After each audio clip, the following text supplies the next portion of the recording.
बिस्मिल्लाहिर्रहमानिर्रहीम, अस्सलाम वालेकुम and welcome to my channel. तो रमज़ान के हवाले से इफ्तारी के लिए आज ये बेहतरीन सी रेसिपी मैं आप लोगों के साथ शेयर करने जा रही हूँ। सिर्फ 2 मेन इंग्रेडिएंट्स हैं जो कि इस रेसिपी को बनाने के लिए चाहिए होंगे, बाकी सब कुछ आपके किचन कैबिनेट के अंदर मौजूद होगा। तो चलिए इसको बनाना शुरू करते हैं। तो अगर मेरे चैनल पे नए हैं तो प्लीज़ सब्सक्राइब करें, वीडियो पसंद आती है तो ज़्यादा से ज़्यादा लाइक एंड शेयर करें। सबसे पहले ये मेरे पास उबले हुए आलू हैं, क्योंकि ये आलूओं पे ये रेसिपी है। तो 250 ग्राम जो कि मैंने तकरीबन 3 दरमियाने अदद के आलू लिए थे, उनको मैंने बॉईल किया, फिर छीला और उसको मैंने मैश किया। ये 1 कप मैंने चीज़ डाली है, चेडर और मोज़रेला। अब मैं इसमें डाल रही हूँ मसाले। सबसे पहले मैंने हाफ़ टी स्पून कुटी हुई लाल मिर्चें डाली, हाफ़ टी स्पून काली मिर्चों का पाउडर वो डाला।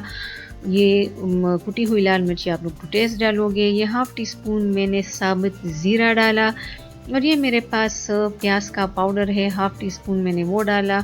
और ये मेरे पास नमक है, तो मैं 1 टीस्पून तकरीबन 1 टीस्पून से थोड़ा कम था, मैंने वो डाला। वो भी आप लोग टू टेस्ट डालेंगे। अब ये 2 टेबलस्पून मैंने इसके अंदर मैदा जो है वो डाल दिया। मैंने आधा अंडा भी इसमें फेंट कर डाला था, तो वो मेरी वीडियो जो थी वो पास पे थी, तो उस वजह से वो इसको रिकॉर्ड नहीं कर सकी। तो अंडा जो है वो आप लोगों ने देख के डालना है। आपका ये जो आपने अंडे को बीट किया, थोड़ा थोड़ा करके डालते जाएं और इसके अंदर मिक्स करते जाएं। तो ये आपका बहुत ज़्यादा लूज़ नहीं होना चाहिए ये मिक्सचर, और ये शेप आप इसको देख सकें। तो इतना अंडा आपने डालना है। तो मेरा आधा जो है वो लगा, मैंने आधा डाला। दूसरी बात ये कि शेप आप लोगों की अपनी मर्ज़ी है। मैं इसको सिलेंड्रिकल में बना रही हूँ, आप लोग इसको बॉल्स की शक्ल में बनाना चाहें तो आप लोग बिल्कुल इसको बॉल्स की शक्ल दे सकते हैं। अगर प्याज का पाउडर नहीं है तो आलूओं को उबालते हुए वक्त उसमें आप लोगों ने जो फ्रेश प्याज होती है वो डाल लें, तो उससे प्याज का फ्लेवर जो है वो आपके आलूओं में आ जाएगा। फिर आप उसको मैश करें तो प्याज का फ्लेवर आपकी इस रेसिपी में आ जाएगा। तो ये सिलेंडर्स ये शक्ल देने के बाद अभी मेरे पास ये बन के रेडी हैं। ये पिटा हुआ अंडा है, और मैं इस्तेमाल कर रही हूँ बिल्कुल फ्रेश ब्रेड क्रम्स इसको कोट करने के लिए। तो ये जो सिलेंडर्स मैंने बनाए हैं, तो मैं सबसे पहले इसको डाल दूँगी अंडे में, जो कि मैंने फेंट के रखा है। इसके लिए 1 अंडा जो है वो काफ़ी होगा। तो इसके अंदर ये डाल लेने के बाद अब इसको मैं डाल दूंगी ब्रेड क्रम्स में, जो कि ताज़ा डबल रोटी का चूरा है, घर पे उसको मैंने पीसा और ये ब्रेड क्रम्स मैंने उसके बना लिए।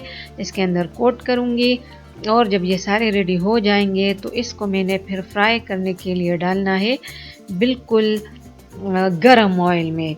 गरम ऑयल के अंदर इसको डालना है, कोई भी चीज़ इसमें कच्ची नहीं है, ये फ़ौरन से पक जाती हैं।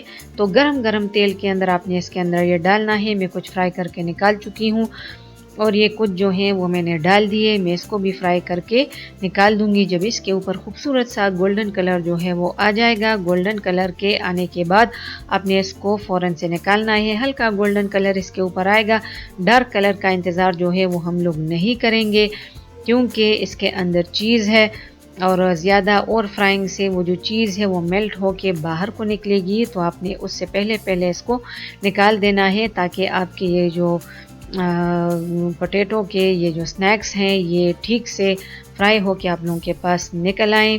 और ये इस तरह से जब इसके ऊपर कलर आया तो इसको मैंने निकालना शुरू किया। तो ये बेहतरीन रेसिपी है बच्चों के लिए, बड़ों के लिए भी। बहुत ज़्यादा आपके घर वालों को ये जो रेसिपी है पसंद आएगी। बहुत मज़े के ये बन के तैयार होते हैं, और कोशिश करें कि आप इसको गरम गरम ही सर्व करें केचप के साथ या फिर चिली गार्लिक सॉस के साथ। तो उसके साथ आपको ये बहुत ज़्यादा मज़ा जो है वो देगी।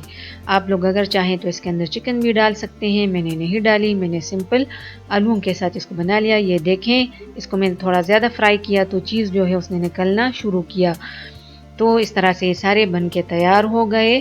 और अब मैं आप लोगों को एक जो है वो तोड़ के अंदर से दिखाऊंगी कि इसके अंदर से किस तरह से चीज़ जो है वो ऊज़ आउट होती है और वो मेल्ट होके बाहर निकलती है। उम्मीद है आप लोगों को ये जो रेसिपी है पसंद आई होगी। पसंद आती है तो ज़्यादा से ज़्यादा लाइक एंड शेयर करें। चैनल पे नए हैं तो प्लीज़ प्लीज़ प्लीज़ इसको सब्सक्राइब करें। ये देखें, इसके अंदर से चीज़ जो है वो इस तरह से ऊज़ आउट हो गई है और अंदर से मुकम्मल तौर पे ये पक चुके हैं। बेहतरीन ये रेसिपी है, बहुत ज़्यादा अच्छी बन के तैयार होती है। मज़ीद वीडियोस, इस किस्म की वीडियोस के लिए चैनल के साथ जुड़े रहिए सब्सक्रिप्शन के ज़रिए से। फ़िलहाल के लिए इतना ही, देखने के लिए बहुत बहुत शुक्रिया।